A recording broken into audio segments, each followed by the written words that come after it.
Buenos días, jóvenes. Buen ingeniero. Buenos días, Vamos, ingeniero. buenos Buen día, días. ingeniero. Vamos a comenzar la clase de hoy. Estamos transmitiendo por el tweet también.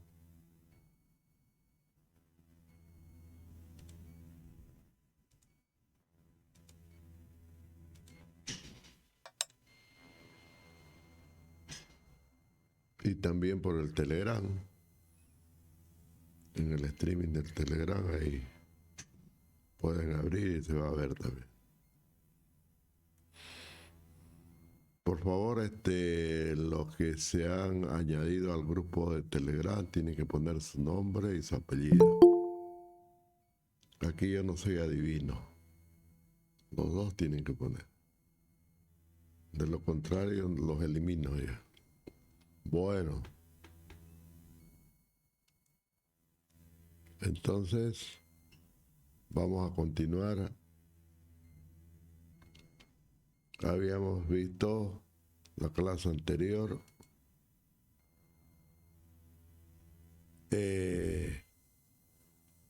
Algunos conceptos que se usan en climatología.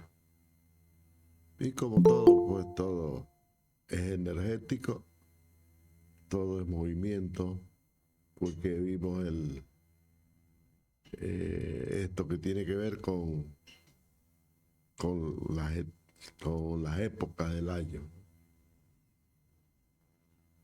El frío que estamos sintiendo ahora es una consecuencia de ello. En este momento estamos viendo el sol en otoño. Quiere decir de que el sol está por aquí, ¿no? Por ahí está el sol, tiene que ir. Está subiendo, cada vez lo vemos más pequeño, porque se está alejando. ¿No es cierto? Entonces, lo vamos a ver el sol en subida. Vamos a apagar esto así y vamos a poner. Lo estamos viendo el sol así en subida. Va subiendo, pero va haciéndose más pequeño, ¿no? Menos potente, menos radiación. Cuando llegue a este límite, cuando llegue a este punto límite, ¿no? De ahí no pasa más, ¿no? De ahí va a volver otra vez y se va a bajar. Eso es. Aquí a la derecha lo vemos mejor porque se está viendo desde el este. Acá a la izquierda se ve desde el oeste, ¿no? Sí, aquí a la derecha se ve desde el este. Siempre nace el sol en el este. Siempre es así, ¿no? Nace en el este y se mueve hasta que se pierde, ¿no? En el oeste.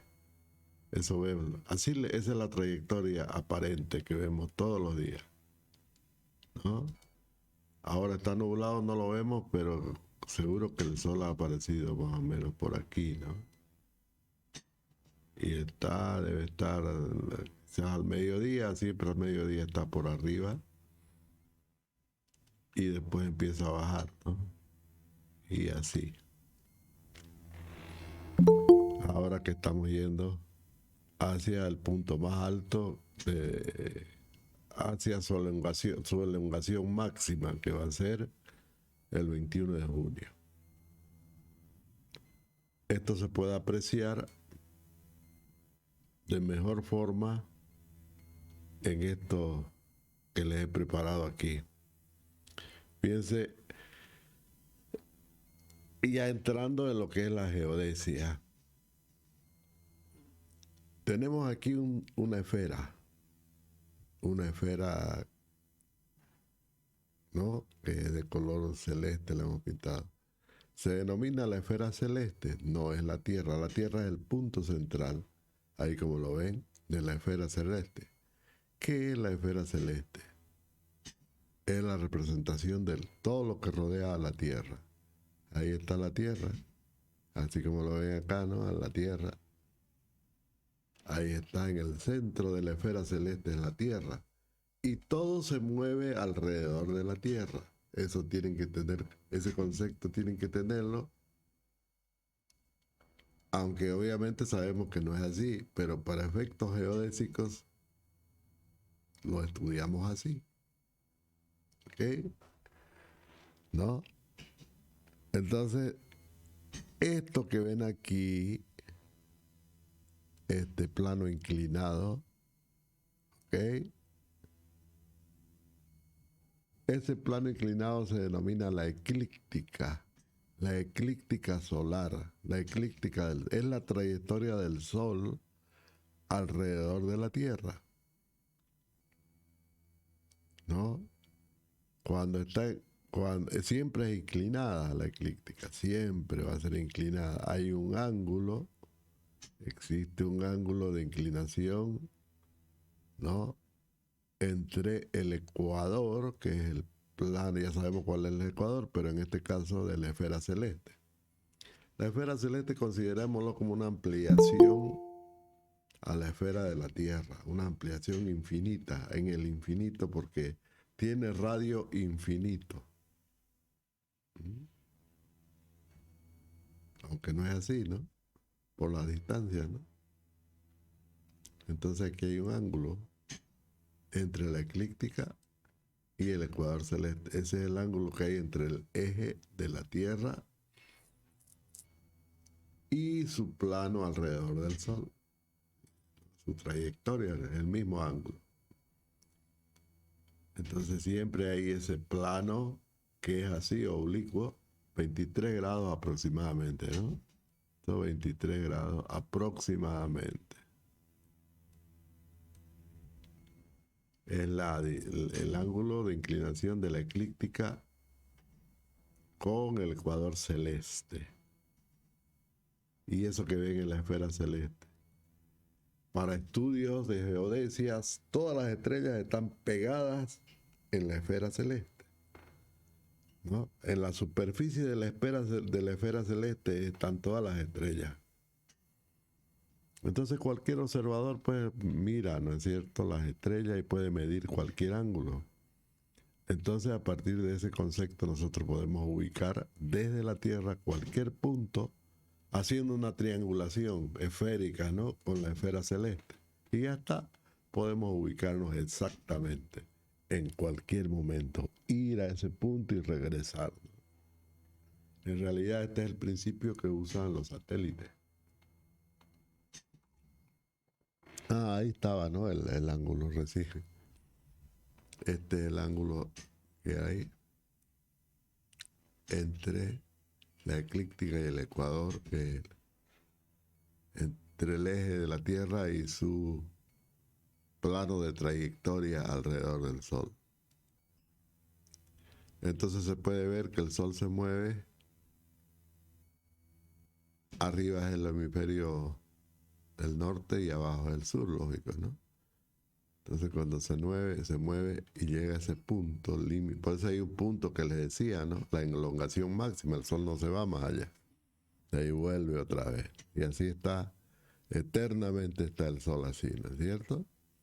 Bueno, mientras dure el sistema solar. Va a estar así, ¿no? Así, así. Va a tener un punto, no se va más allá de eso y después vuelve a bajar. Y se va al otro lado, ¿no? Cuando esté acá va a ser solsticio de verano para el sur. Así como está dibujado, cuando está acá es el solsticio de verano en el hemisferio norte y solsticio de invierno en el hemisferio sur, ¿no? Pues está más alejado. El sol está acá y el sur está acá y obviamente el frío es lo que está ocurriendo ahora, ¿no? Hoy está subiendo el sol, estamos en otoño, está subiendo hacia el solsticio de verano en el hemisferio norte, ¿no? Entonces se aleja cada vez más del hemisferio sur, ¿no? Está claro, ¿no? Todo esto es el hemisferio sur, lo que está por debajo del ecuador. Entonces va alejando más el sol y va a llegar a este punto, su elongación máxima. Eso va a ocurrir el 21 de junio. Comienza el verano en toda la masa terrestre del norte, los europeos,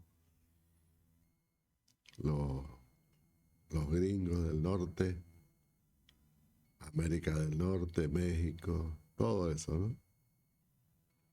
Todo lo que es la China, parte de África, todo lo que está en el norte, entonces van a recibir el sol más cerca a su terreno y lógicamente el calor, ¿no? Mientras que a nosotros está lejísimo el sol, es el punto más alejado y obviamente es el día más frío del año para nosotros. ¿Está bien? Después va a ocurrir lo contrario, ¿no? Va a empezar a bajar el sol hacia el otro solsticio, el otro extremo, que va a ocurrir esto el 21 de diciembre. Comienza el verano en nosotros y el invierno para ellos. Eso se puede ver fácilmente aquí, ¿no? Es mucho más. Aquí a la izquierda es es lo mismo. Hay los polos norte celeste, todo se repite, ¿no? Pero en una esfera que se denomina esfera celeste, ¿no?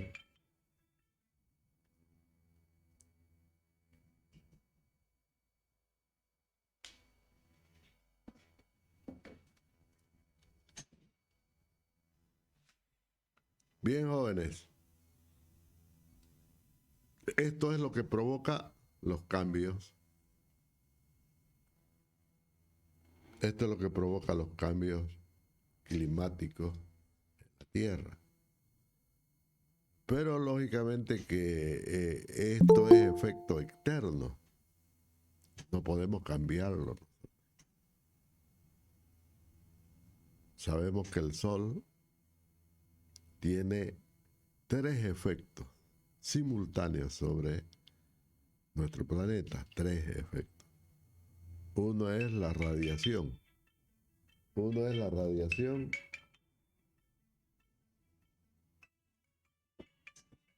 radiación solar, eh, que, que es la que nos da el calor, ¿no es cierto? La energía, el calor. Otra es la luz. Ya vamos a hablar de eso más adelante, del espectro ondulatorio en la naturaleza. Vamos a ver de que todo es onda, ¿no? Todos son pulsaciones. Entonces el sol nos proporciona luz, nos proporciona calor y también radiación electromagnética. Son los tres efectos. El, la radiación nosotros la sentimos, eso se denomina igual, onda, ¿no?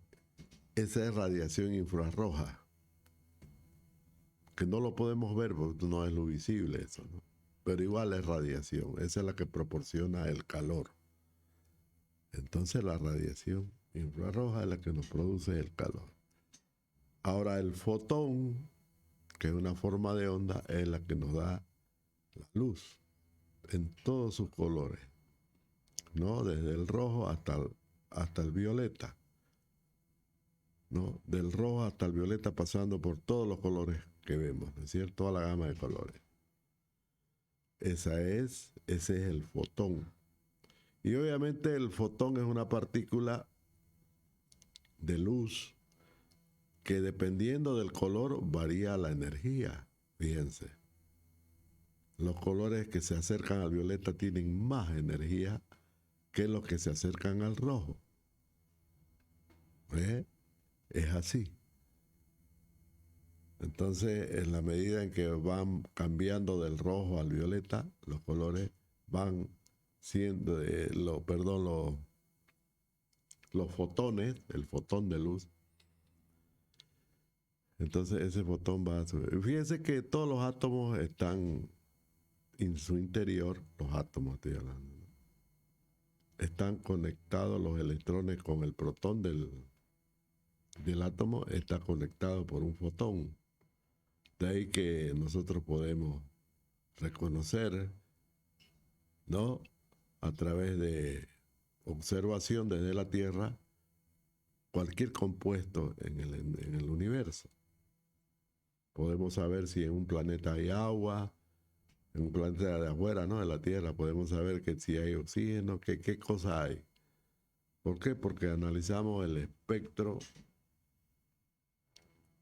que lo podemos ver en un instrumento de medición, el espectrómetro de masa. Ustedes lo van a usar ahí en el laboratorio. Bien, entonces son esos tres efectos los que inciden sobre nuestro planeta y obviamente eso es lo que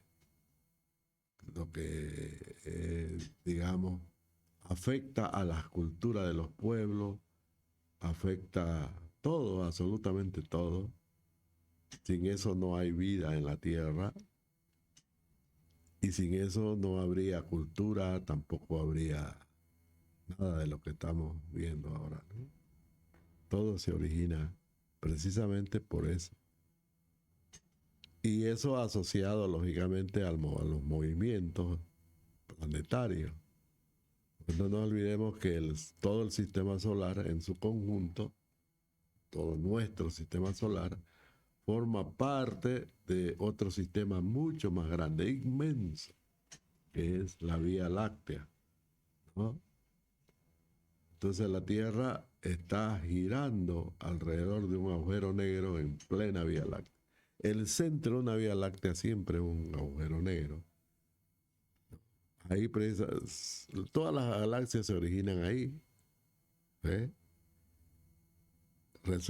Fíjense, así como el sistema solar nace a partir de la explosión de una supernova.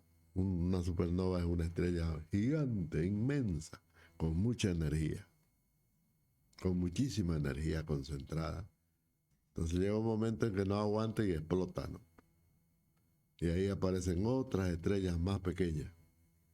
Y justo en el centro donde explotó la supernova, empieza a formarse, porque obviamente la energía concentrada en el centro de la supernova es inmensa.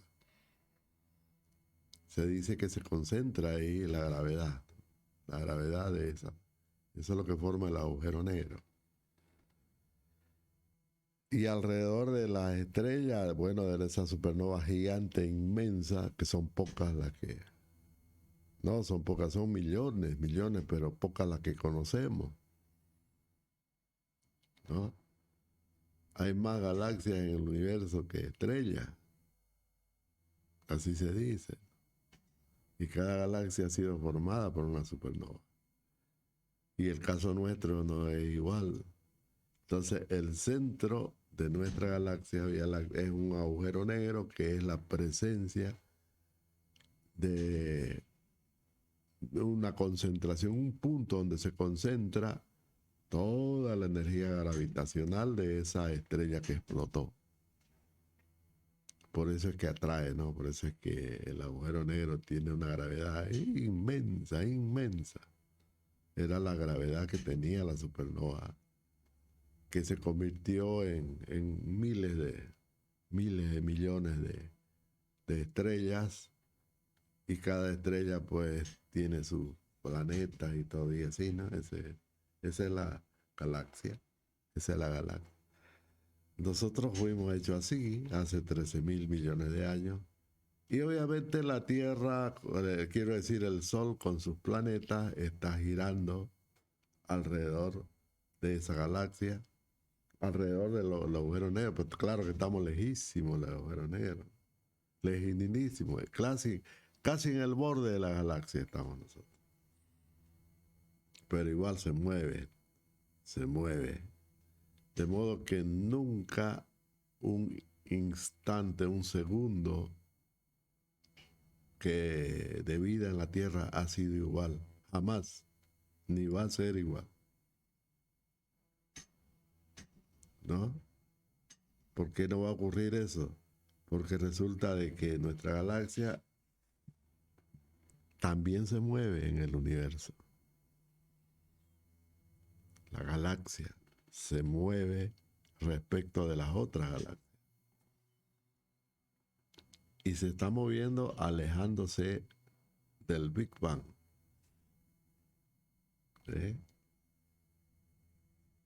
Y no sé, no sabemos dónde vamos a llegar, no lo sabemos. Y cuándo va a ocurrir, no sabemos absolutamente nada ya de eso. El asunto es que es así. Ya sabes, lo único que sabemos es que nos movemos en la galaxia, eso está demostrado, y que la galaxia se mueve. ¿Y sabe a qué velocidad? ¿Eh?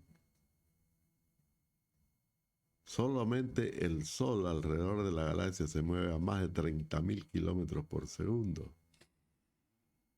Es como ir de aquí, ¿cuánto? Es una velocidad impresionante. Es por eso que las distancias son inmensas, ¿no? Infinitas. Se habla de años luz, ya no se habla de kilómetros de distancia. Años luz, un año luz significa el recorrido que hace un fotón que viene a la velocidad de la luz, porque un fotón es luz.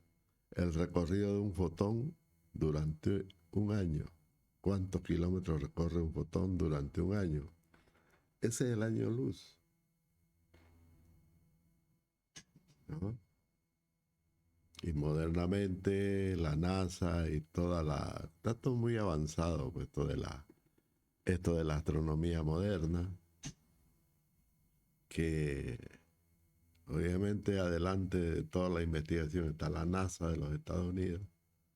Se acaba de lanzar y ya está en órbita y trabajando muy bien el telescopio James Watt,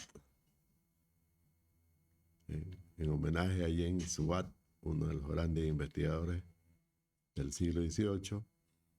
Bueno, allá está James Watt a 1.500 kilómetros. ¿Cómo? A 1.5 millones de kilómetros de la Tierra.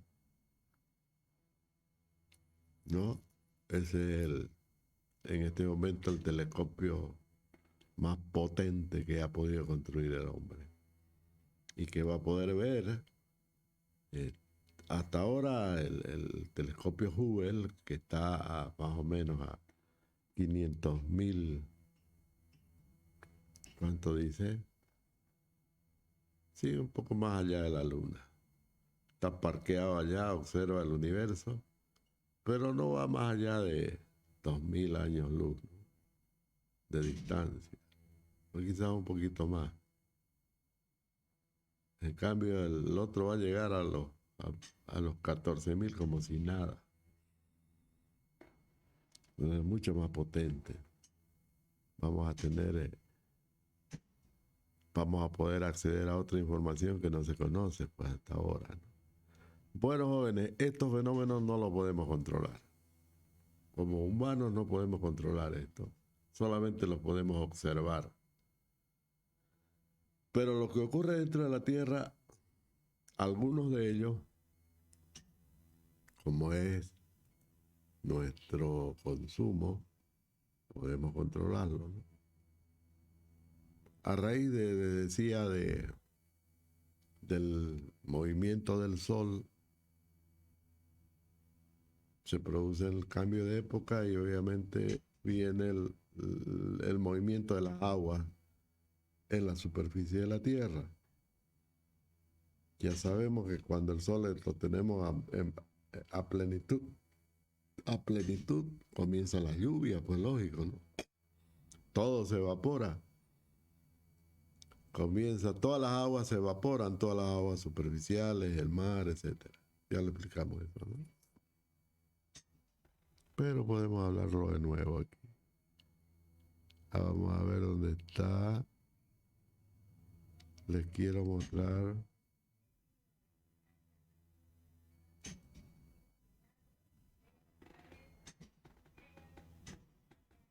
Vamos a ver esto de aquí.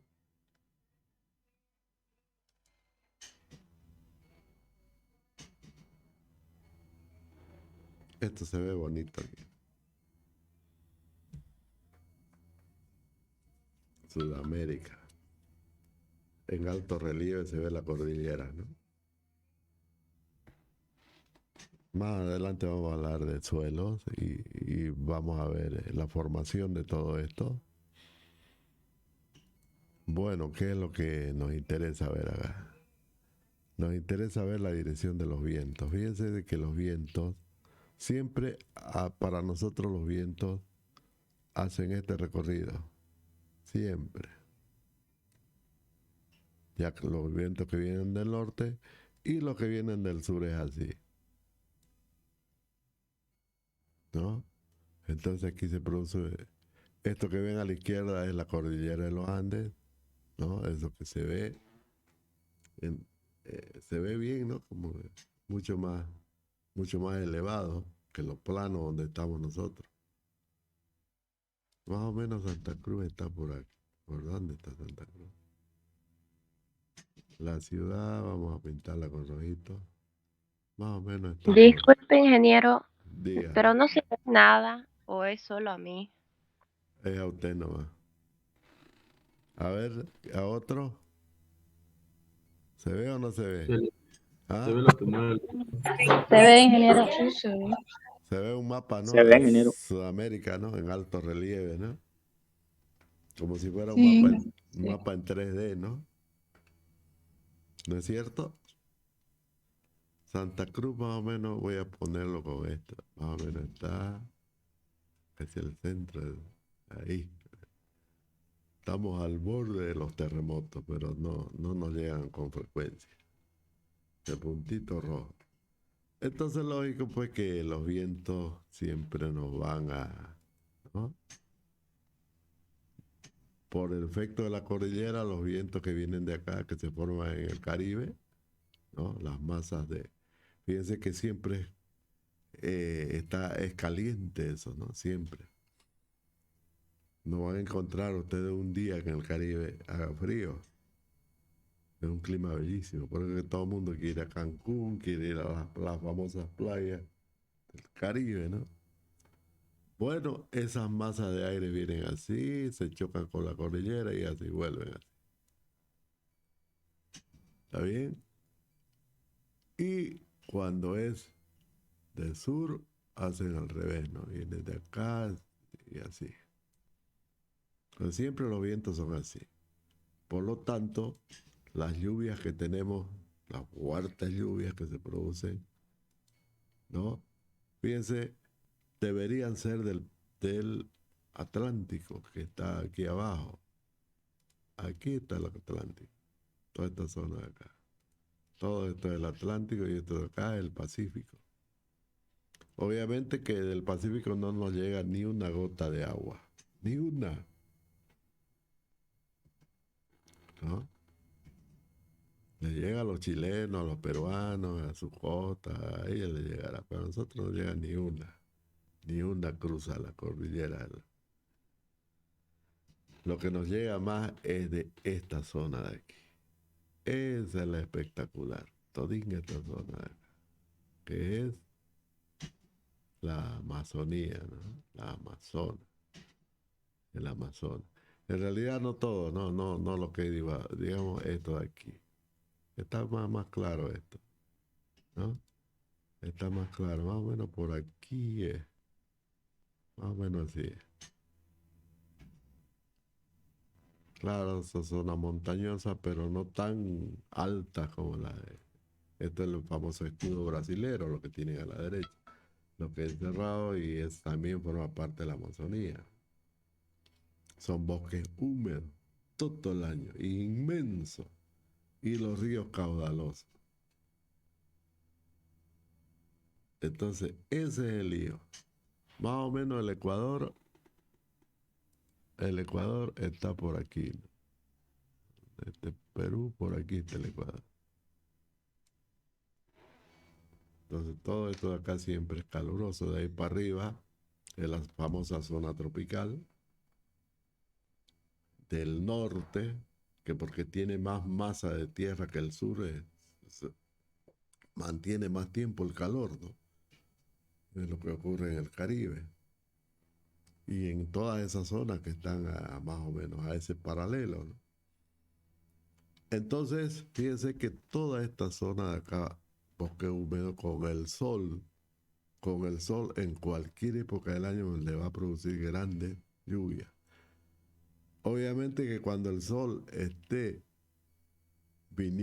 haya cruzado el Ecuador, esté en el hemisferio sur, lógicamente que en esta parte de acá va a haber mucho más lluvia, mucho más nubes, más que la que produce el océano Atlántico, para nosotros, ¿sí, no? Para nosotros, estoy hablando de nosotros. Por eso es que las lluvias del norte son huertinidísimas en verano. ¿Ah? Y cuando vienen del sur también son fuertes, pero esas vienen del Atlántico. Es así. ¿Ok? Entonces las nubes son empujadas por el viento hacia el continente. Lo más frecuente son los vientos del norte en la época calurosa, estoy hablando, que empuja las nubes que se han formado en el Amazonas, las empuja hacia nuestro territorio. Y claro, esas lluvias nunca le van a llegar a los chilenos, a las cosas del otro lado, porque está la cordillera de los Andes, ¿no? Ese, digamos, es un accidente natural altinísimo que evita pues, que las nubes crucen, ¿no? De un lado al otro. Pero no podrían cruzarse, se evaporan tanto que llegan a tener peso, porque no pueden subir, no pueden por el peso, no pueden subir más de eso. Entonces, lógicamente ahí se provoca la lluvia. Ese es el fenómeno. ¿Está bien?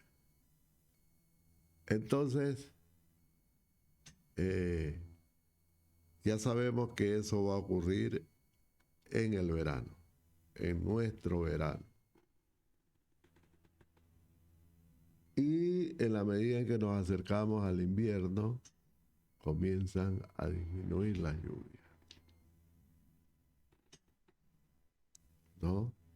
Fíjense, ahora hemos tenido una lluvia, un surcito en estos días. Esas son las lluvias que vienen del Pacífico, quiero decir del Atlántico, ¿no?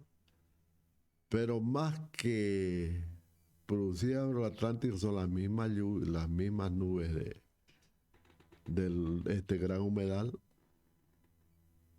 ¿no? Les decía, estas de acá, estas nubes que se desplazan hacia el sur y de allá por las masas de hielo retornan nuevamente, ¿no? Junto con las que se provocan en el océano. Muy poco sí. De ahí que a la medida que vamos avanzando, cuando se va alejando el sol, ¿no? Va disminuyendo su intensidad, obviamente que van a disminuir las lluvias. Estamos entrando a la época seca. Quizás estas sean las últimas lluvias del año. Van a ver, probablemente hayan chilchis, ¿no? Esas lluvias no muy intensas, ¿no? Entonces, por ejemplo, para la próxima semana va a haber otra lluvia, pero no, menos que la de hoy. Menos que la de hoy. Va a ser una chilchina. Lo que va a ocurrir es que va a haber más frío. Y así, en la medida que el sol se va alejando, va aumentando el frío. Y ya sabemos que el día más frío va a ocurrir el 21 de junio, que comienza el invierno para nosotros, ¿no? Y en el norte el día más caliente, comienza el verano para ellos. Pero nosotros estamos con frío y estamos con seca. Ese es el día que menos llueve, el día más seco del año. Y por eso es que en junio se considera, ustedes pueden observar cualquier registro de lluvia histórico de nuestro país o de cualquier zona de este paralelo, van a ver que el mes menos lluvioso es junio. Junio y la primera quincena de julio. Bueno, pero más es notorio en junio. Es por eso, ¿no? Porque no hay lluvia por el frío, que evita que se formen nubes, pues obviamente. Es así. Bueno, sigamos con lo que estábamos viendo.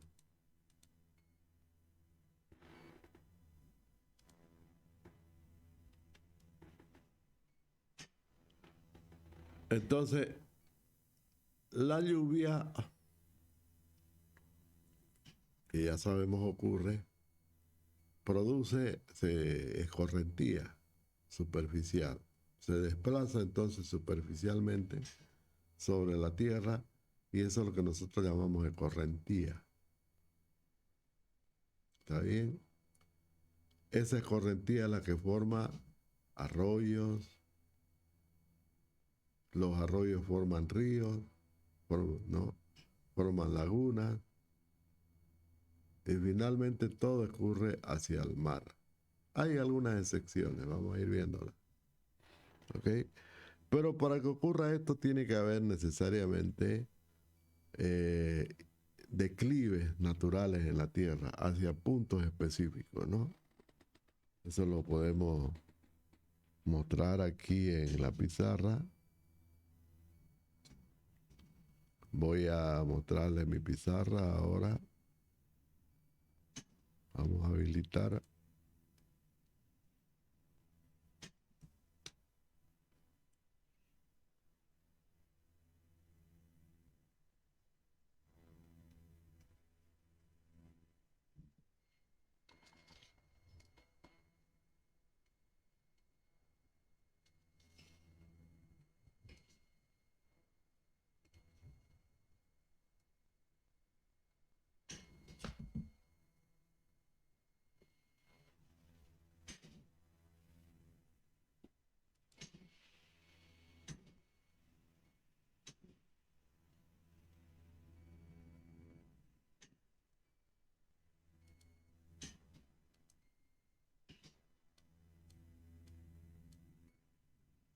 Ahí está mi pizarra.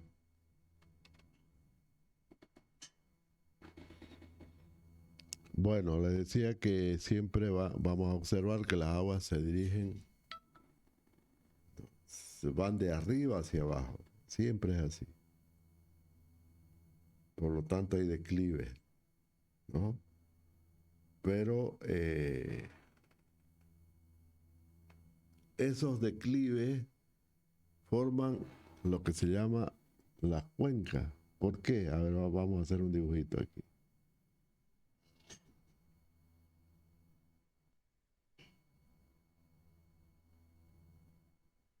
Digamos, esta línea roja que estoy dibujando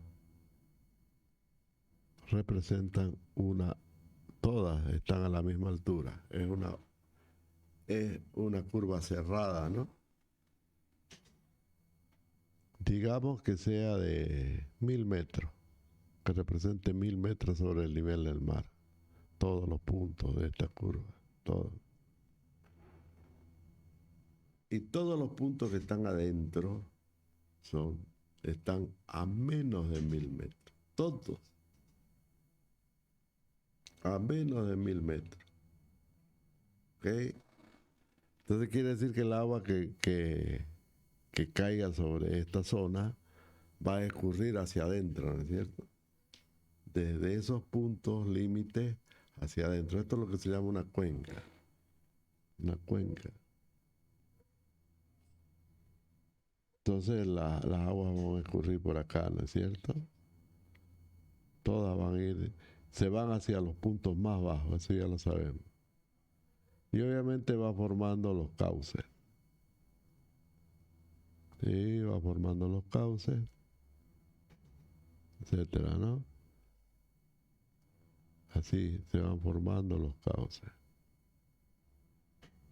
Es como una hojita, ¿no? De un árbol. tiene esa, pero no es así, ¿no? Sino que hay, así como lo vimos en Sudamérica, hay relieve en, en, en toda esa área. Los puntos más altos entonces están alrededor y dentro de esa zona se produce el escurrimiento superficial de las aguas que va formando los arroyos, va formando las lagunas, porque pueden haber lagunas por ahí, ¿no? Y los ríos. Siempre habrá un río principal,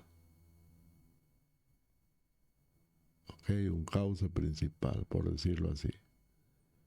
El cauce principal es que finalmente lleva a la salida. Tiene que haber una salida, pues, ¿no? Porque si no, es como un vaso, se va a llenar, ¿no? Obviamente que tiene que tener salida. De lo contrario, se va a llenar y todo va a ser un solo lago. En realidad, así se forman los lagos, como cuencas sin salida. Ese es un lago. Pero las cuencas todas tienen que tener una salida. Son sus ríos principales. Por ahí sale el agua seguramente hacia otra cuenca más grande que esta. Una cuenca puede ser parte de otra cuenca, ¿no? Vamos a ver de que las cuencas se subdividen por su tamaño. Según la hidrología, tenemos microcuencas, cuencas y macrocuencas. Las microcuencas son todas aquellas que están dentro de un país. Nosotros tenemos, por ejemplo, el Río Grande, ¿no? El río Piraí. El río Piraí es una microcuenca. Está dentro de una cuenca, que es la cuenca del Río Grande. Las macrocuencas cubren más de un país. El caso de la cuenca del Amazonas o la cuenca del Río de la Plata. Pero fíjense que en el altiplano hay una cuenca única, ¿no? Que está entre Bolivia y Perú y parte de Chile. Es la cuenca que se denomina esa cuenca. Está del Desaguadero hacia el lago Titicaca, que no tiene salida al mar, ¿no? Finalmente la cuenca del Río de la Plata y la cuenca del Amazonas, todas esas van al mar. El río principal de la cuenca amazónica es el río Amazonas, que va y desemboca en el océano Atlántico. Y la cuenca del río de la Plata, no, el río principal es el río de la Plata, que desemboca también en el Atlántico.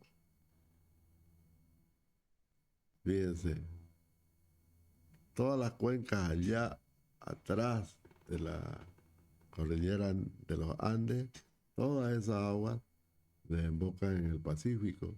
Pues no pueden cruzar, pues ni modo, ¿no? Pero hay una que está ahí arriba, ¿no? En la cuenca.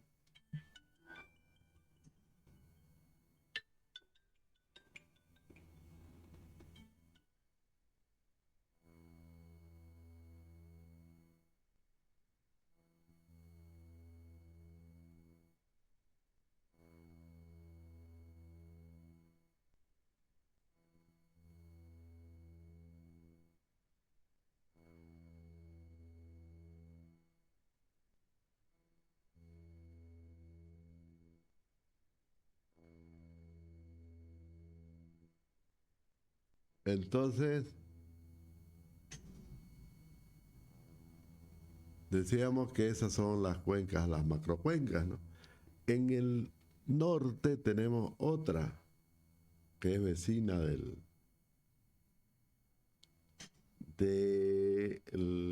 Amazonas, del cuenca del Amazonas. Eso está en parte del cubre parte del territorio de Venezuela y Colombia, ¿no? La cuenca del Orinoco, que esa va a dar al Pacífico, es la única, ¿no? Pero ella por el norte, ¿no? Y hay otra más por ahí que es la que va a dar al ¿cómo se llama? Al Caribe, ¿no? Al Mar Caribe. Entonces, nosotros vemos de que las aguas se mueven en una cuenca. ¿Ok? Es así. Pues bueno, ¿y qué es lo que ocurre con donde estábamos acá? Aquí estamos. ¿Qué es lo que está pasando con la cuenca en el tiempo? ¿Qué es lo que pasará o pasa con la cuenca en el tiempo? Resulta que en alguna época hay agua porque hay lluvia y en otra época no hay agua porque no hay lluvia. Podríamos decir que las aguas, ¿no?, que escurren se van directamente al mar, pero no es así, ¿no? Siempre hay un fenómeno que se llama infiltración. Las aguas se infiltran por los suelos porque los suelos no son impermeables, son nomás permeables, al menos los superficiales, ¿no? Y esas aguas forman acuíferos subterráneos que se mantienen, ¿no?, en el tiempo. Pero además, en la misma cuenca, debido al sol, al menos en verano, se produce evaporación, pues no nos olvidemos que hay vegetación. Hay dos fenómenos, ¿no?, en la evaporación de las aguas, de la superficie de las aguas, eso le llamamos evaporación directamente. El agua ¿no?, que en forma de gas se escapa de la superficie de los lagos, de los ríos, esa es evaporación. Pero las plantas también tienen agua, ¿no? A esa agua que se evapora por el sol y que está contenida en la superficie, en las plantas, en las hojas, en los tallos, qué sé yo, le llamamos evapotranspiración. Pues es importante, importantísimo, que tengamos bosques, que tengamos áreas verdes, porque prácticamente eso es lo que, eso viene a funcionar como aire acondicionado, ¿no?, respecto del calor. Y en época fría es al revés, producen calor, porque obviamente la fotosíntesis siempre está presente, una forma de reacción que tienen, una forma de producir, ¿no?, masa en las plantas, y ellas a su vez despiden calor, despiden oxígeno. Y en la época fría, pues aminoran el frío, y en la época de calor disminuyen el calor. En otras palabras, regulan el clima. Hay una regulación natural del clima. En los bosques, también en los suelos, porque la parte superficial de los suelos debe ser suelo que nosotros en suelo le llamamos edafológico, debe ser suelo con vida, que es la parte nutriente de las plantas, ¿no?, que vamos a ver más adelante. Entonces todo eso forma un sistema de vida, ¿ves?, que nosotros le llamamos ecosistema. Entonces en una cuenca hay uno o varios ecosistemas, dependiendo del tipo de cuenca. Fíjense que tiene que ver la topografía. ¿Cómo es la topografía? El tipo de suelo, ¿no?, el tipo de vegetación. Todo eso tiene que ver con los ecosistemas que se forman dentro de las cuencas. Y obviamente dentro de los ecosistemas hay vida, como la conocemos. Están los animales y también estamos nosotros. Y siempre la vida, al menos la vida humana, siempre ha tratado de vivir cerca de los ríos. Pues ya sabemos que sin agua no podemos vivir. El primer recurso que buscamos es el agua. El segundo recurso que buscamos son los alimentos, ¿no? Por eso es que las ciudades emergen en zonas privilegiadas de la naturaleza. Siempre ha sido así. Porque el hombre, un ser racional, va a buscar siempre su comodidad, ¿no es cierto? Y por tanto va a buscar los mejores lugares para hacer su vida. Pero al mismo tiempo destruye la naturaleza. Porque tiene que cortar árboles, ¿no? Para hacer sus sembradíos, tiene que cazar animales, tiene que, en fin, tiene que distorsionar de alguna manera, por decirlo, la zona donde se asienta. Empieza a cambiar, ¿no es cierto? Pero en la medida en que el ser humano empieza a cambiar el medio, también cambia su medio social, es decir, su forma de ver la situación de vida en que vive. Busca comodidad, en otras palabras. Y la comodidad significa gasto energético. En la medida que vemos, buscamos y pensamos en la comodidad, en el mejor vivir, tenemos que pensar que eso requiere energía, más energía de lo que normalmente consumimos. Si pensamos en tener un auto, ya estamos pensando en más energía de la que necesitamos.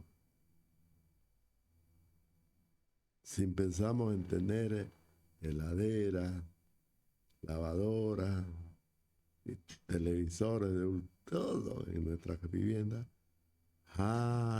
también es lógico que se necesita más energía. ¿Y de dónde va a salir la energía? Ahora intentamos que sea del sol, ¿no? Pero no es así. Nos enchufamos bien, la energía nos llega por un cable de la CRE y listo.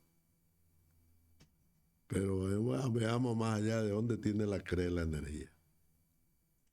Y vamos a ver, vamos a llegar a una turbina de gas, de petróleo, ¿no? O vamos a llegar a una represa de un río. ¿Está bien? Bueno, esas son las consecuencias, ¿no? Que finalmente lo vamos a ver cómo es que inciden en la contaminación. Pues eso es lo que origina la contaminación. La forma de vida de la gente. Entonces fíjense de que el agua que escurre va formando todos esos elementos que forman parte del sistema ecológico. También las aguas de infiltración. Aquí tenemos nosotros el ciclo del agua o el ciclo hidrológico. Aquí les he preparado este cuadrito de acá, ¿no? Se puede ver con claridad. Vamos a centrarlo ahí para que lo vean mejor. El ciclo hidrológico o el ciclo del agua. Entonces las aguas se evaporan, se condensan y comienza la lluvia. ¿Saben cómo se inicia? ¿Saben quién dispara las lluvias? Es el polvo. El polvo que lleva los vientos, de la Tierra, el polvo de la Tierra, eso, alrededor de una partícula de polvo empiezan a formarse las gotitas de agua, allá arriba, ¿no? Alrededor de las partículas de polvo. ¿Por qué? Por un principio que se denomina atracción eléctrica, ¿no? Esa es la estática que ustedes lo hemos visto en física, ¿no? ¿No? ¿Se acuerdan de la ley? ¿Cómo se llama pues este autor? Bueno, el principio de la estática eléctrica. Los electrones de una masa se atraen con los protones de otra masa. Fíjense que la masa no es lo mismo el átomo que contiene agua condensada allá arriba en la nube que el polvo, ¿no? Hay una diferencia de potencial entre los dos. Esa diferencia de potencial hace que se atraigan unos a otros. Entonces la partícula de polvo que está flotando allá, llega a las nubes, atrae las partículas de agua a su alrededor y ahí se forma una gota hasta que adquiere peso tal que puede vencer la gravedad, ¿no? Y baja. Esa es la gotita de agua. Así se forman los millones y millones. Si no fuera eso, no podría llover, ¿no? Entonces llueve así. Así se forma la lluvia. Baja y escurre, formando los ríos, habíamos dicho, y luego llega al mar otra vez. Ese es el ciclo hidrológico. Pero de hecho es que no todo el agua que escurre, ¿no? A ver un momento.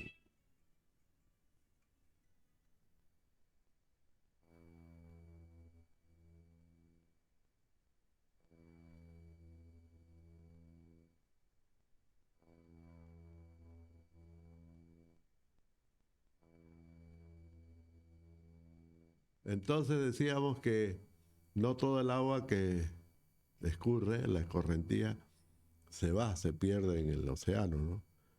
Gran cantidad de esa agua se evapora en su trayecto, pero también se infiltra, formando los acuíferos, ¿no? ¿Y cómo es eso? ¿Por qué se forman los acuíferos? Los acuíferos se forman porque las capas de suelos, ¿ve? No todas son permeables. La superficial es permeable, ¿no? Porque ahí se forman las plantas, ¿no es cierto? Y eso hace que la parte superior de la tierra sea permeable en su mayoría. Pero más por debajo, ¿no? Las capas ya más profundas de suelo, como han recibido el peso de las de arriba, pues se han compactado con el tiempo, ¿no? Y en la medida que están más abajo, son más compactas. Y eso hace que sean menos porosas, ¿no? Menos permeables. Inclusive hay suelos que se han consolidado más rápido que otros. La consolidación significa de que el suelo ya no se deforma más, es el suelo consolidado, y por lo general es impermeable. Entonces se forman capas impermeables por debajo, de tal manera que el agua de infiltración ya no pasa esas capas,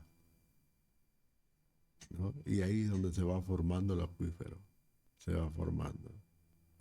Las aguas superficiales forman inmediatamente, ¿no? La infiltración de esas aguas superficiales forman inmediatamente lo que se llama las aguas freáticas.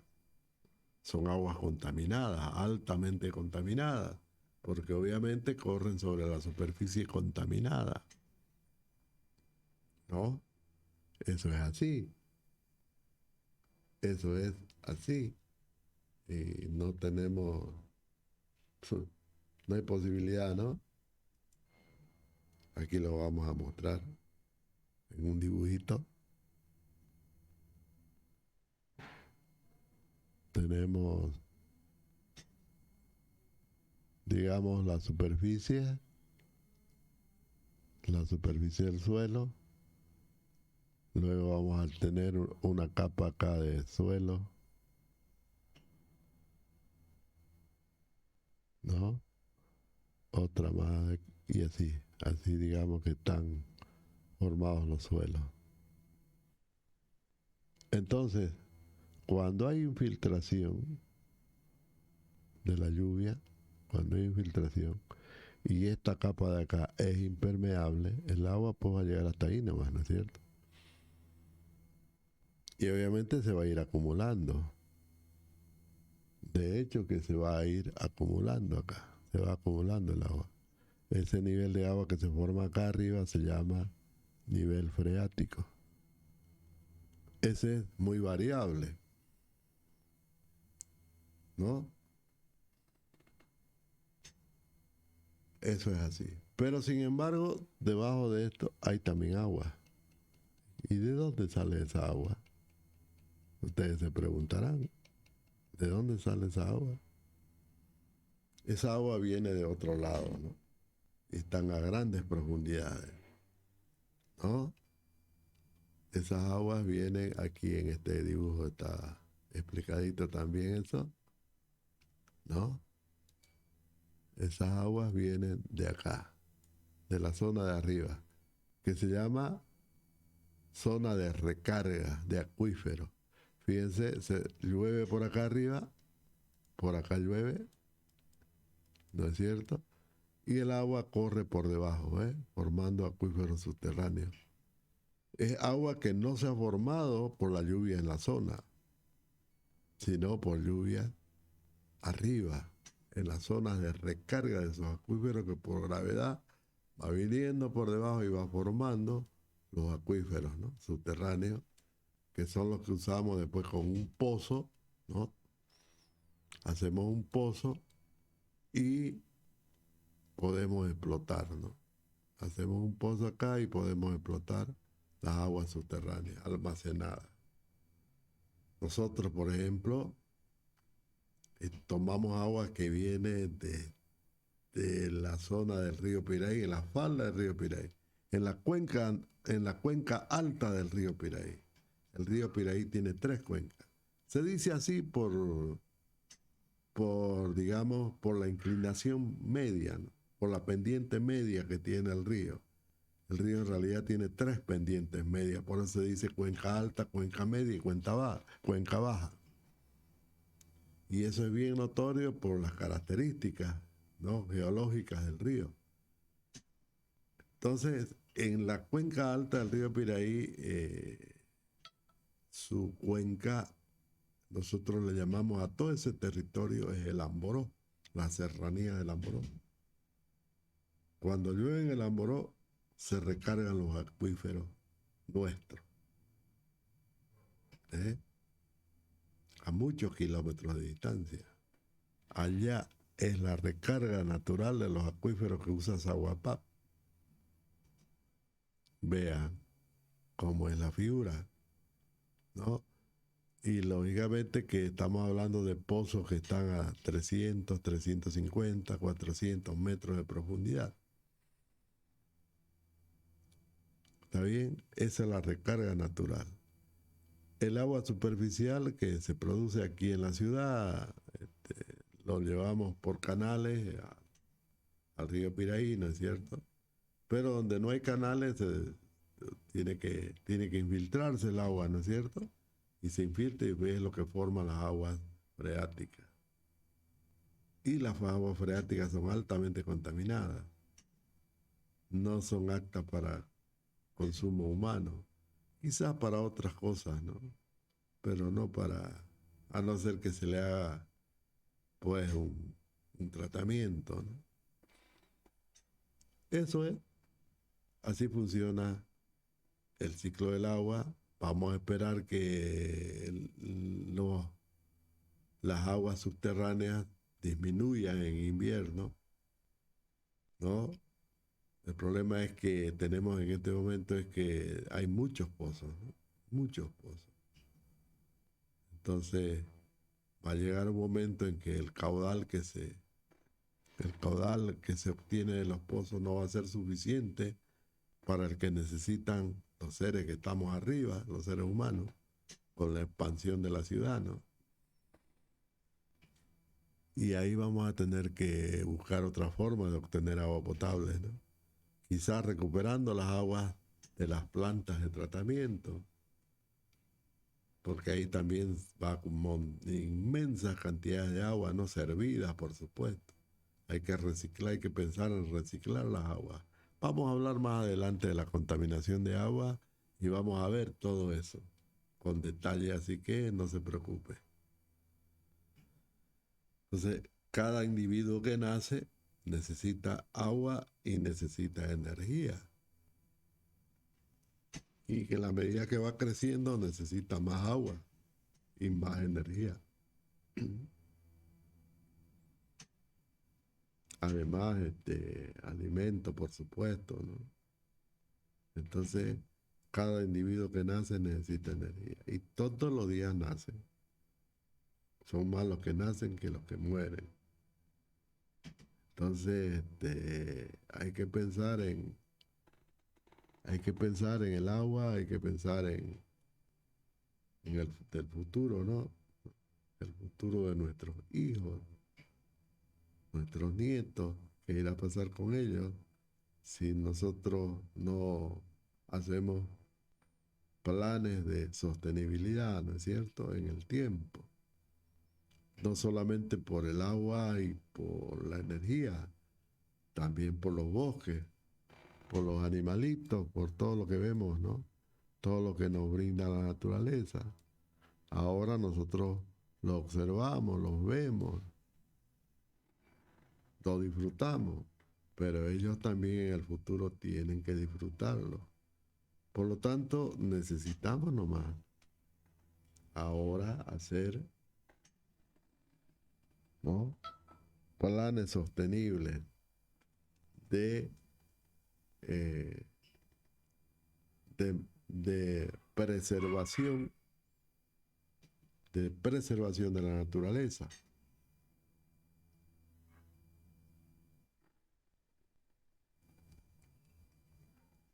Eso es. Aquí tenemos otro ejemplo, aquí se ve más claro el asunto de los acuíferos, ¿no?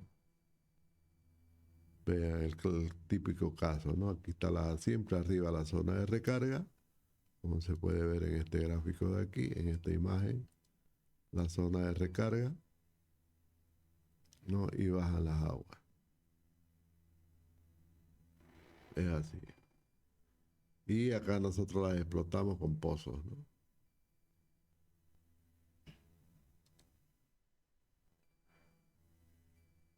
La cuenca hidrográfica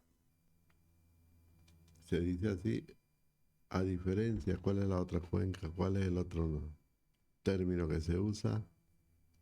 Bueno, la cuenca hidrográfica forma un sistema fluvial, entonces, en definitiva, forma un sistema fluvial.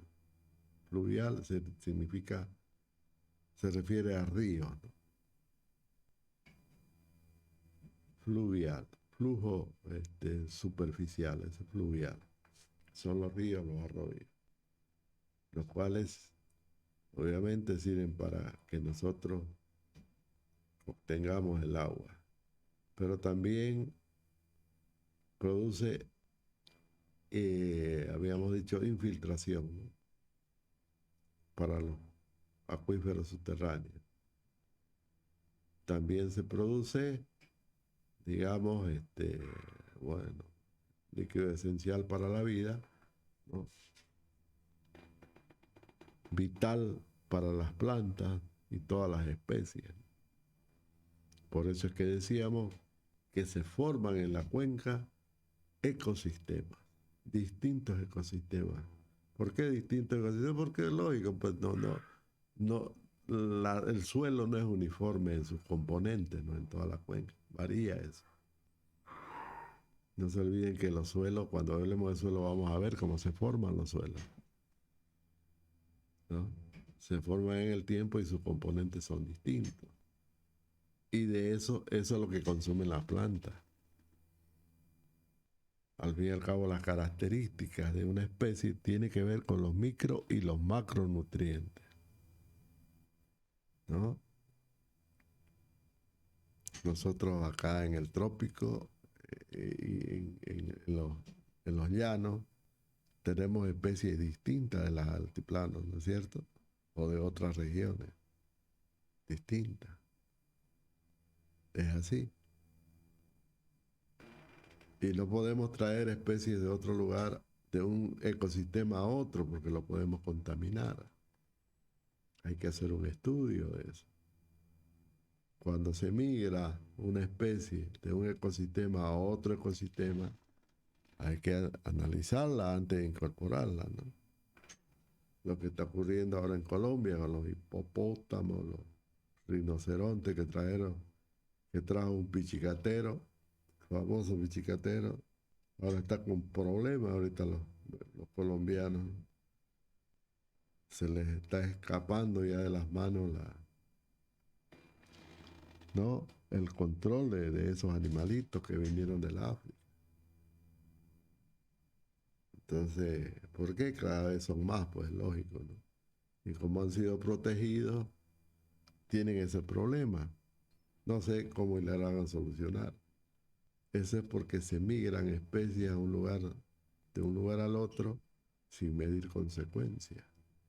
Peor es el caso de las plantas, de los árboles. No podemos sustituir bosques de un ecosistema por especies de otro ecosistema. Por lo que les acabo de decir, pues los micronutrientes y los macronutrientes son distintos en su composición. Además, el régimen pluvial es otro, el ciclo hidrológico es otro, la posición geográfica es otra, las temperaturas son distintas. Todo eso va a hacer que la especie emigrada provoque un impacto negativo sobre el ecosistema. ¿Está bien? Bueno, jóvenes. Con esto vamos a terminar la parte de los conceptos. Fíjense que todo esto ustedes ya lo han estudiado hidrología con detalle, lo han visto eso. Saben los conceptos hidrológicos, caudal, saben lo que es caudal, presión, saben lo que son líneas pisométricas, etcétera, etcétera. Acuíferos y todo eso, ¿no? Saben lo que es un balance hídrico, por ejemplo, eso lo han estudiado con el profesor de hidrología. Quizás esta parte que hemos visto de climatología, quizás eso no lo hayan visto, pero fíjense que no es difícil, ¿no? No es una cosa de lo otro, es muy sencillo, ¿no? Esta parte que está ligada también a la geodesia. Algo muy importante es la topografía, ¿no? Vamos a ver nosotros, cuando veamos sistemas de información geográficos aplicados a la contaminación ambiental, vamos a tener que hablar necesariamente ahí de topografía y un poco más de geodesia. ¿Está bien? Y vamos a hablar también de los GPS, todos esos sistemas que se utilizan modernamente. Nosotros como ingenieros ambientales hemos nacido con sistemas de información geográfica. Precisamente los sistemas de información geográfica nacen con la ingeniería ambiental. Entonces, ustedes tienen que manejar muy bien eso. De todas maneras, yo voy a repetir algo lo más elemental lo que vamos a necesitar para hacer nuestro trabajo de curso. Entonces, por eso no hay ningún problema, porque aquí en clase lo vamos a hacer. ¿Ok? Eso es, jóvenes.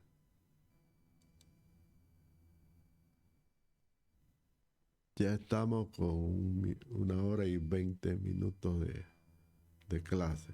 Ahora quiero escucharlo. ¿Alguna consulta, alguna pregunta, jóvenes? Voy a ir habilitando la asistencia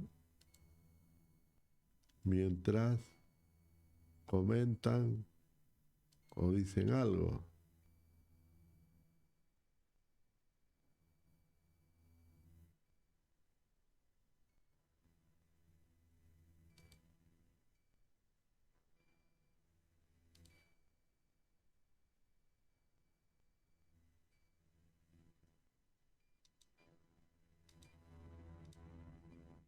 A ver.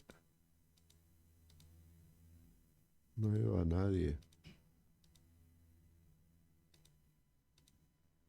No se oye nada.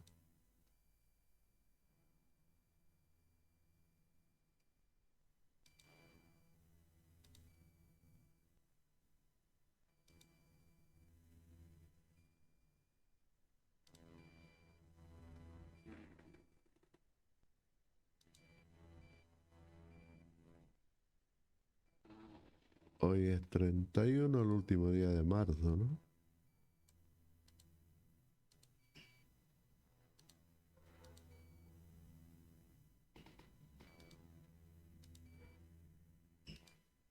Muy bien.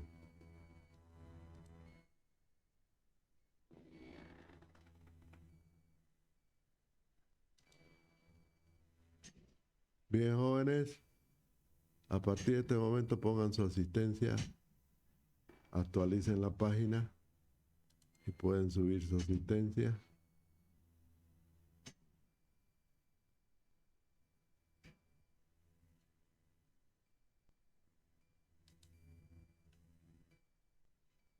Ya hay 2, 3, 4, 5, 6, 7, 8, 9, 10.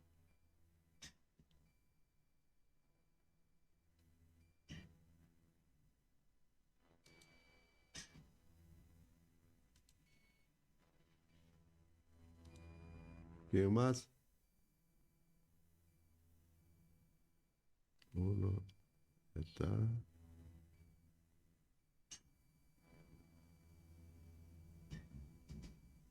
Bueno, ya todos subieron su asistencia, ¿no? Ahí se ve, los están viendo. Los que están en rojo son faltones. O no están atentos, no están mirando no están mirando la clase. Seguro, puede ser que no he visto la IP de donde están conectados, no lo he visto eso todavía. Bueno, es asunto de ellos, ¿no? El que no vino a clase o el que o el que no está atento, ¿no? El que no está atento. Hasta ahí entonces ocultamos esto, ocultar y listo, ya está la asistencia. Bueno, jóvenes, ¿alguna pregunta? ¿Alguna consulta?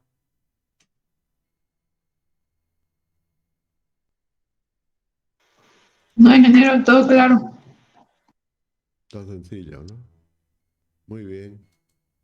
Vamos a ahondar en los aspectos ambientales ya en lo que corresponde a contaminación, ¿no? Ya sabemos qué es lo que se contamina. Bien, jóvenes, vamos a dejar la clase por ahora. Pasen buenas tardes. Hasta luego, ingeniero, gracias. Hasta luego. Igualmente, ingeniero, pasen buena tarde. Hasta luego, ingeniero. Hasta luego. Hasta luego, ingeniero. Hasta luego. Hasta luego.